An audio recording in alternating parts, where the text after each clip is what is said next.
Even though starting a new calendar year isn't going to instantly make things better, 2020 is a year most of us are glad to see the back of. And when it comes to video games, it wasn't a tremendous year, but it was a year in which so many people were especially glad to have the escape that this medium provides. 2020 was going to be a transition year for the industry even before the worldwide pandemic. A new console cycle always shakes things up. As a consequence, the year itself was a bit thinner in terms of heavy-hitting games, but there was still plenty of variety, quality, and things to appreciate. Before we get to that, let's get a few disappointments out of the way first. I could be cynical and just deem the entire year a disappointment. It was, but that's not really a hopeful outlook. So many issues I had with games or business practices around them could go back to COVID-19's disruptive effects on the industry. The moving targets of game and console launches were more erratic than ever, and I empathize with the people who were doing their best under extremely difficult circumstances. That said, I have some disappointments that I don't think have much to do with the extenuating circumstances of the pandemic. I'll try not to belabor this section too much so we can get onto more positive topics. But if you want to skip directly to the next section, I don't blame you at all.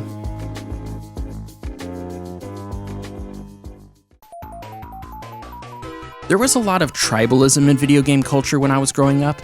The Sega versus Nintendo battle in the 90s turned into PlayStation versus Nintendo, and then PlayStation versus Xbox. But for the last decade or so, the heat of those stupid arguments seemed to dissipate, and that fooled me into thinking maybe the culture had started to grow up. I was so wrong! Way too much of the discourse surrounding the new consoles was incredibly toxic, childish, and downright stupid, with fans of Sony and Microsoft being the primary culprits this time around, although PC and Nintendo fandoms are not free of this either. I know I'm not going to change anybody's mind here, but I'll say this anyway. Corporations are not your friend. Don't waste your time fighting for them in a stupid subcultural war. It's okay to be a fan of games and consoles. It's foolish to attach your sense of identity and self-worth to them. That way, madness lies.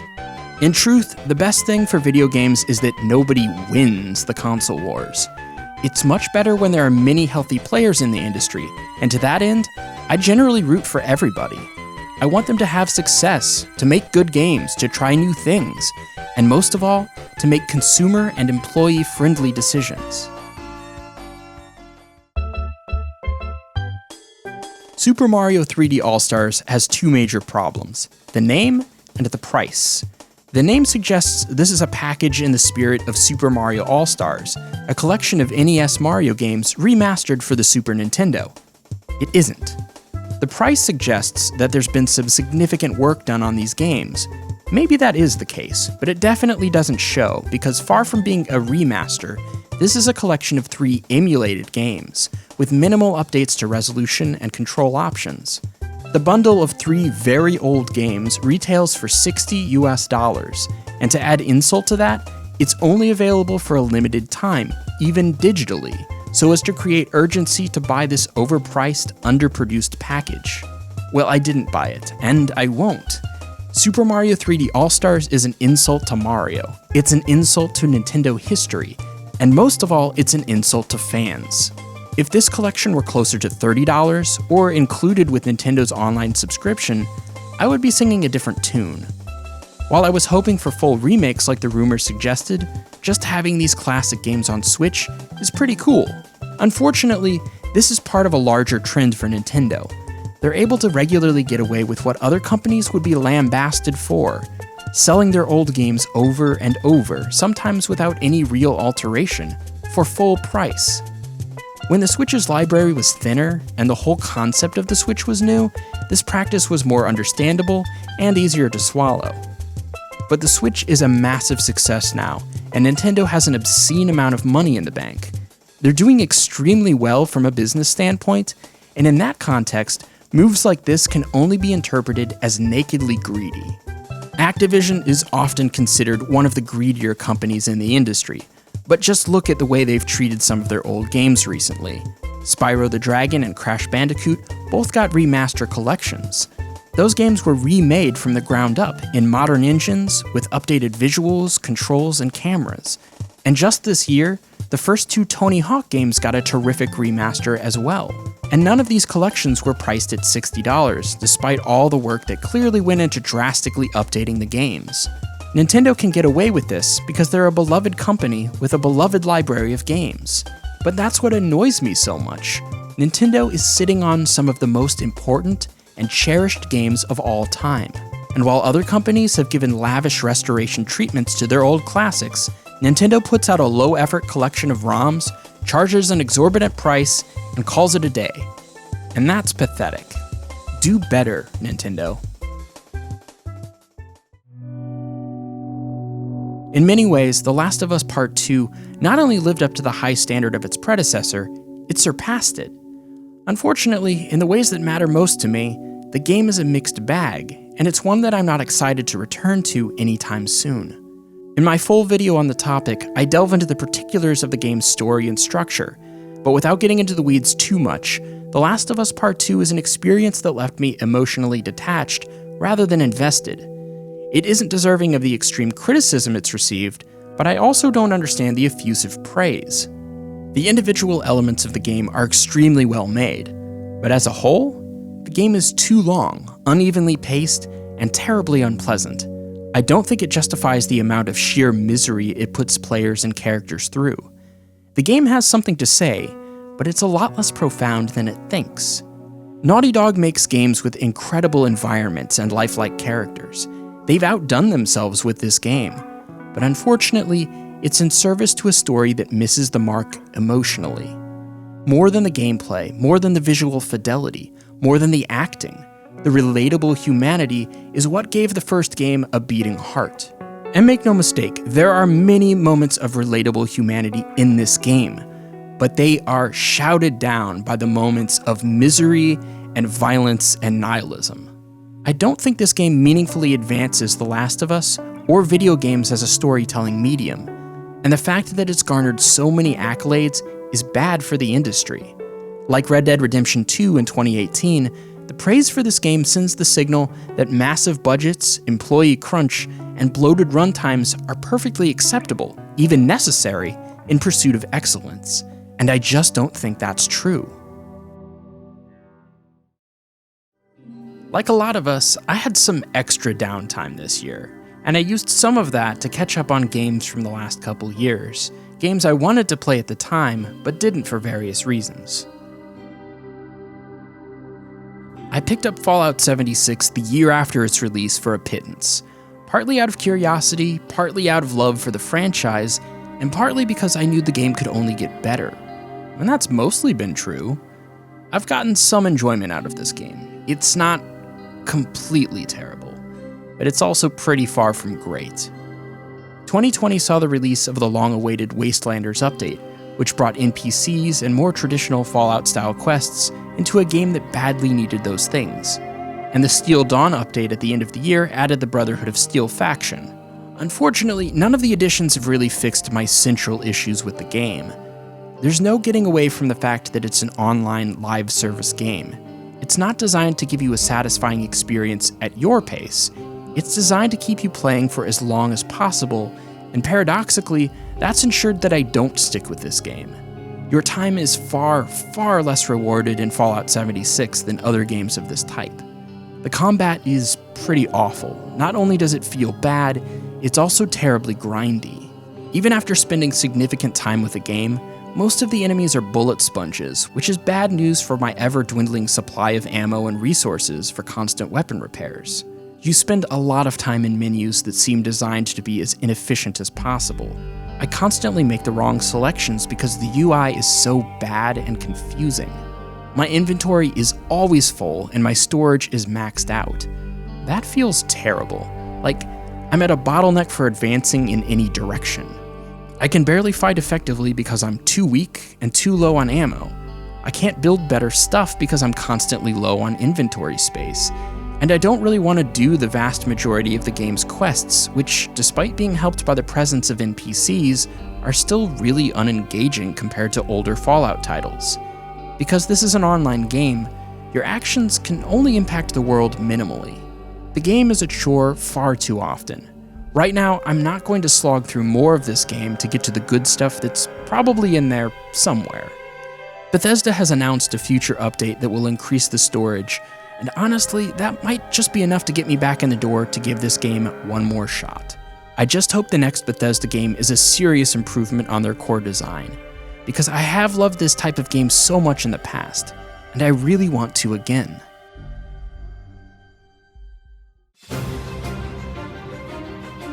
Fire Emblem is a series I've previously known only for negative reasons. It's the thing that Intelligent Systems makes instead of Advance Wars, and it's the series with way too many virtually indistinguishable characters in Super Smash Bros. Playing Three Houses didn't make me a fan of the series exactly. It didn't make me okay with the lack of Advance Wars, but it did get me a long way to understanding the appeal of Fire Emblem. At its core, this tactics game is about the characters. All the gameplay centers around them in one way or another, making them grow, strengthening their relationships, or just spending time with them. So when you go to battle, you're not controlling faceless, disposable soldiers, you're fighting with characters that you're meant to care about. The investment goes deeper than just stat building, although there certainly is a lot of that. Three Houses casts the player in the role of teacher and commander. You pick one of the titular three houses to lead, and that ends up being a pretty cool premise and setting. The narrative itself is a bunch of anime nonsense. The plot isn't what's compelling here, it's the structure. Without giving too much away, the game is split into two parts. The first is spent building up the characters, concepts, and world. The students are training, discovering who they are, and generally preparing for adulthood. The second part presents a broad conflict that places some of the former students and faculty on opposite sides. There's a tonal shift away from whimsical school days and toward the dire cost of war. I think it's really cool how much time the game commits to getting the player attached to the characters and setting, so the second phase of the game is that much more impactful. Three Houses is exactly the sum of its parts, no more, no less. But it's got a lot of parts. Some great, and others that don't quite hit the mark. It's not the best at any one thing it aspires to do, but the mixture of these disparate elements makes for a unique and worthwhile experience. What the Golf is billed as a golf game for people who don't like golf games. It takes the basic premise of hitting an object toward a goal and runs with that in all kinds of crazy directions. What the Golf reminds me of Flash games, which is both good and bad. Flash games were often fun and quirky, with a sense of amateur energy that more buttoned-up traditional games lacked. On the other hand, they weren't the deepest or most polished experiences, even amongst other indie games. The chief joy of What the Golf is seeing what wacky idea the next level will present. Actually playing the game is either easy or frustrating or just kind of minimally engaging. It's a gimmick that outstays its welcome. I did eventually complete the game, but I had less and less fun the longer I played. The trick with gimmick games is stopping while you're ahead, and just like a real game of golf, this game was too long. To a greater or lesser extent, I've enjoyed the whole Borderlands series up to now, including the excellent and underrated Tales from the Borderlands. Borderlands 3 was heavily criticized for being too similar to past games. It took Gearbox almost 8 years to release this sequel, and it really doesn't have a lot of new ideas. And I thought I'd be fine with that, honestly. Borderlands is a good podcast game. It's a good chill out and relax game.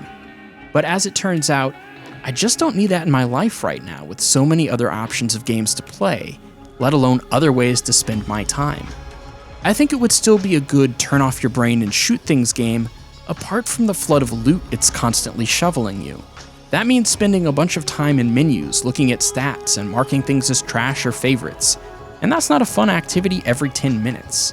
The other option is to just forget most of the loot, unless it's rare, and I think that's what you eventually have to do. But the game is very good at conditioning the player to pick up all the loot, open all the things, more. Quantity far outweighs quality, and that's the game in a nutshell. Borderlands 3 is perfectly serviceable, and completely uninspired.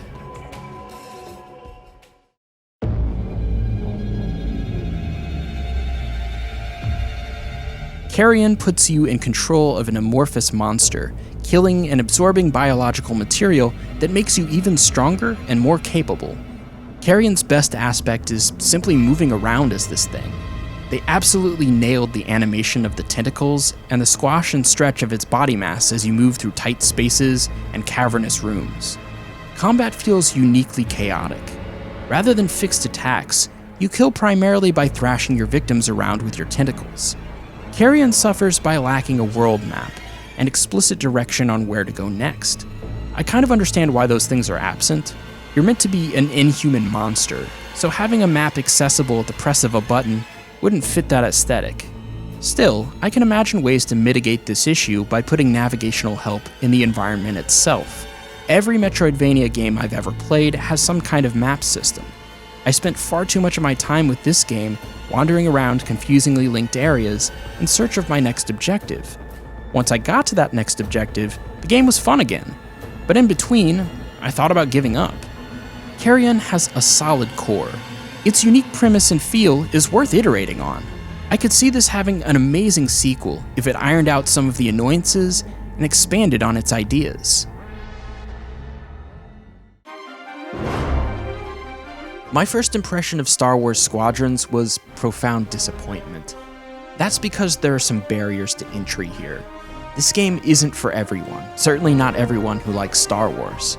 The biggest hurdle for me was the control scheme.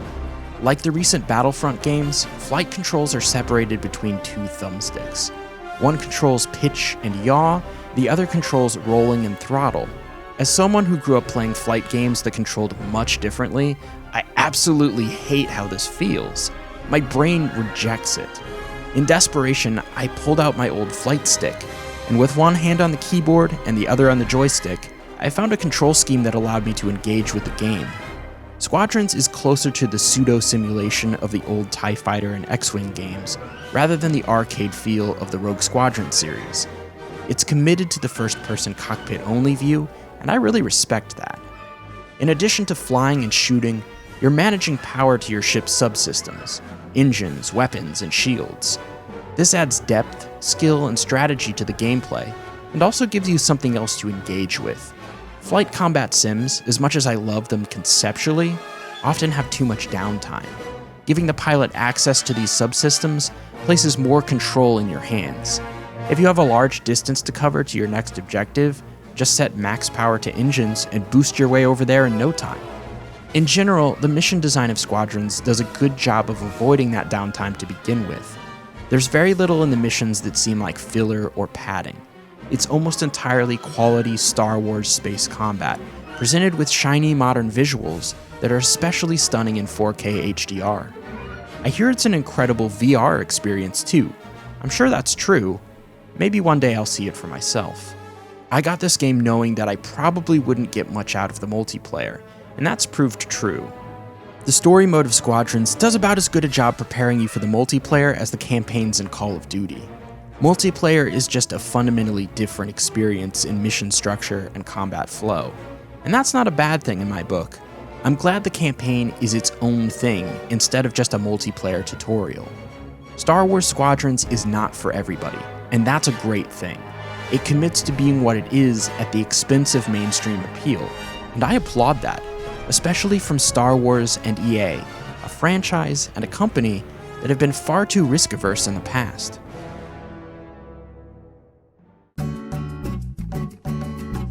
Animal Crossing came out at just the right time, as many of us were battening down the hatches to begin riding out the global pandemic. As an escape in the midst of all that, New Horizons delivered. It's a happy, pleasant little world full of charm and life affirmation. But that's kind of all there is to it, and that's why I eventually fell off the game. The actual mechanics of Animal Crossing are not especially engaging, and the longer you play, the more you rub up against the game's limitations and serious quality of life issues. While each entry in the series has added more things to do and more ways to express yourself within its world, ultimately neither my left nor right brain were engaged enough to stick around. I could bill the game a disappointment, but I'm feeling generous. New Horizons is a good game, just a very limited one. It doesn't transcend what Animal Crossing has always been. I still love the game's aesthetic charms, the visuals, designs, the little flourishes, the writing, the characters. I just don't want to actually play any more of it, and that's okay. It helped me get through some of the weirdest, most uncertain months of my life so far, and I'll probably always remember it for that.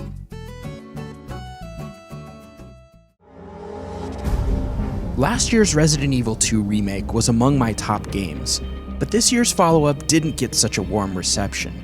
It's a very similar game, but RE3 is tuned as an action horror game instead of a survival horror game that waits until the second half to become an action game. Right away, you're being hounded in scripted chase sequences. Enemies are thrown at you more frequently in larger numbers. The game wants you to engage in combat more often than its predecessor. There's not a lot of time to slow down and soak in an atmosphere of dread. And that's fine by itself. I'm glad this game is trying to be something different from the last one. The problem is the control scheme doesn't match the genre. Your characters are intentionally a bit clumsy in order to facilitate a feeling of vulnerability. That works well for survival horror, but it can be frustrating in an action context. I played RE2 Remake with a controller, but the more demanding action drove me to play RE3 with a mouse and keyboard because I needed that better aim. If you removed the zombies from Resident Evil 2's remake, you'd still have a decent little puzzle game where you gradually open up a path through the world. If you took the enemies out of this game, there wouldn't be a whole lot left. Resident Evil 3 Remake sits between the proper survival horror of the early games as exemplified by RE2, and the action-focused games of RE4, 5, and 6, and it's an unhappy medium. This isn't an awful game by any stretch. I enjoyed it well enough despite its shortcomings, but it shows by contrast how much better the other recent games in the series have been. Rumor is that Capcom is continuing this remake trend with Resident Evil 4. I hope that's true, and I hope this game ends up being a fluke, rather than the start of another downward trend for the franchise. Teardown is a game about breaking and entering, with an emphasis on breaking. The environments of Teardown are almost completely destructible and reactive to your actions. Teardown seems to hail from a divergent progression of video game technology, where Half-Life 2's emphasis on physics and Red Faction's destructible environments took precedence over Grand Theft Auto's open world. Teardown is a delight just to mess around with. You start with a sledgehammer, which is powerful enough to bust through most walls and objects. As you progress, your toolset grows, not just for destroying, but for creating paths through the level, and that's absolutely necessary when completing the game's actual goals. Usually the goal is to steal stuff or destroy things. Most of the objectives are connected to an alarm system. Once triggered, you only have 60 seconds to finish the job and escape, so it's essential that you scope out the level and plan an efficient route. All of this makes for some really unique gameplay. Carefully canvassing a level, planning a route to all the objectives, even the optional ones, and pulling it all off within the time limit is thrilling. I do wish the game had a bit more variety when it comes to the goals, or that there was a way to circumvent more of the alarm systems with creative thinking. Maybe there is, and I'm just not thinking very creatively. Teardown is still in development, so there's opportunity for the game part of the game to get even better, but the sandbox of destruction it's built on is already a ton of fun.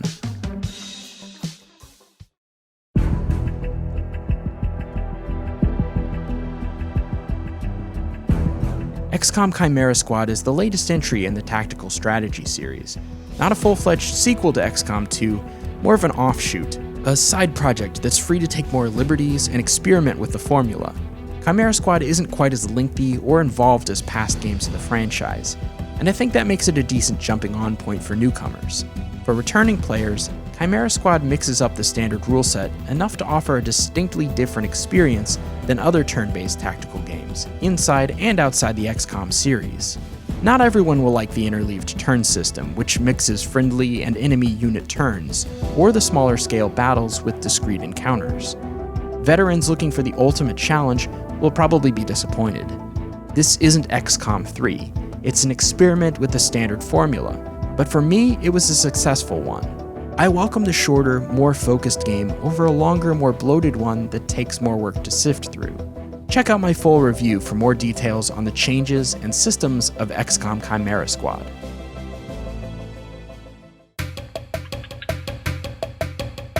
Grindstone was a 2019 Apple Arcade launch game, but this year it came out on the Switch, so I could finally play it. Grindstone is a simple puzzle game where you draw a path through color-coded enemies and other items in an attempt to create lengthy chains. Once you chain 10 or more enemies together, a grindstone will appear on the board. Grindstones allow you to change the color of enemies you can pass through, enabling a lot more possibilities for combos. As the game progresses, more challenges and pressures are sprinkled on, but each new element also provides more possibilities for chaining together big combos. It's incredibly satisfying, especially when you spot a possibility that you'd missed before and realize that your chain could be even longer. Resources you gather from levels are used to buy health, items, and armor that grant you a variety of bonuses and effects. None of them feel necessary to progression, which I think is a good thing, but they're incredibly helpful when trying to complete levels optimally. I usually don't care about completing levels with all the collectibles and extras, but in Grindstone, I found myself trying for it almost every time, and coming back to fully clear levels where I'd missed some objectives before. That's how much this game clicked with me. Originally built for touchscreens, I think it actually works better with a controller, because you're not covering part of the screen as you try to draw your lines. But if you want, the Switch version does work via touch as well. I'm glad this game is on Switch as well as mobile, because it's a great wind-down for bed game. It's engaging and satisfying without being too mentally taxing. It's not the biggest brain teaser, and that's totally okay. It operates on the level of a Match 3 or Tetris.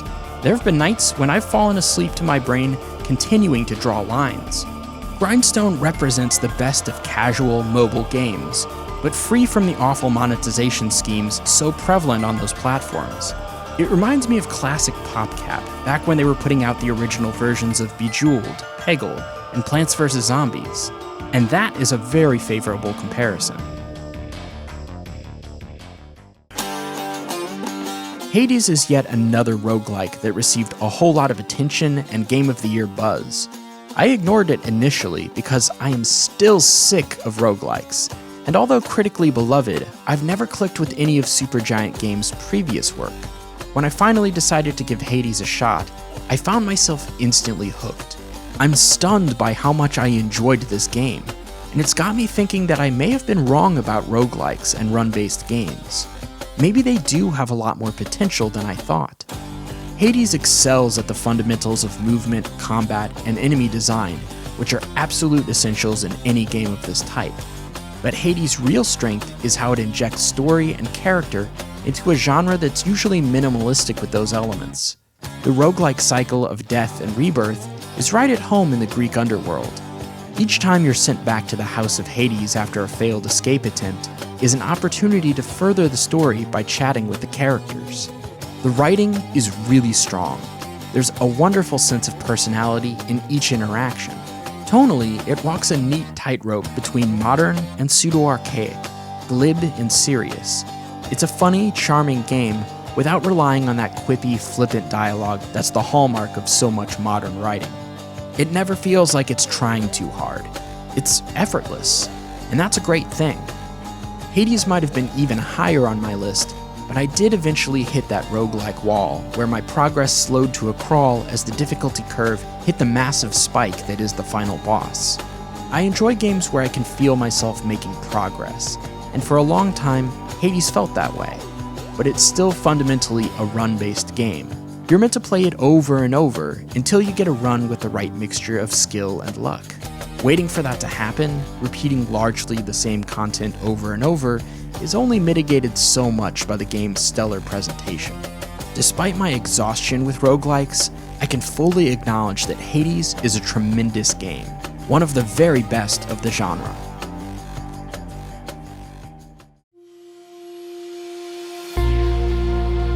The glorious return of Microsoft Flight Simulator was a wonderful surprise. It joins best-in-class rendering technology with cloud data that provides high-quality imagery of Earth, real-time weather, and even actual air traffic if you want it. The result is a profound simulacrum of our entire planet. Its beauty, its diversity, its complexity. Computers have been capable of good flight simulation for a long time. It's the world around the plane that's been the hard part, and this game takes the verisimilitude to unprecedented levels. It's not quite real, but it's very close at times. In a year where so many of us were unable to travel, Flight Simulator provided a virtual window to our world, unlike anything that's ever been available before. There are some problems and inconveniences with the package for sure. Just getting the game downloaded can be a minor hassle, and once you do that, it'll soak up all the system resources you care to throw at it. But these hurdles are worth it. Microsoft and Asobo Studios have committed to updating the game, continuing to improve the underlying technology and the quality of the data that feeds into it. Since the game launched, there have been significant updates targeting various areas of the world. I look forward to checking in on this platform in the coming years to see how it evolves. Flight Simulator is what it says. It's a simulator more than a game. There are a few structured challenges and training modes, but for the most part, it's just about flying. Where, what, and why is up to you. To some, that's boring, and certainly the experience is not always something I'm in the mood for, but I'm glad Flight Simulator has remained a pure sim at its core. It's a lovely contrast to the exhausting pace of our world and the busy work so many games present. Flight Simulator invites you to slow down and take in beauty, to appreciate things from a bird's eye view, and in some sense, to understand that the world is bigger than you or me. Every year we get open world games, shooters, RPGs. We even get a handful of games billing themselves as simulations. Microsoft Flight Simulator offers something very different. It offers perspective, and that perspective is good for the soul.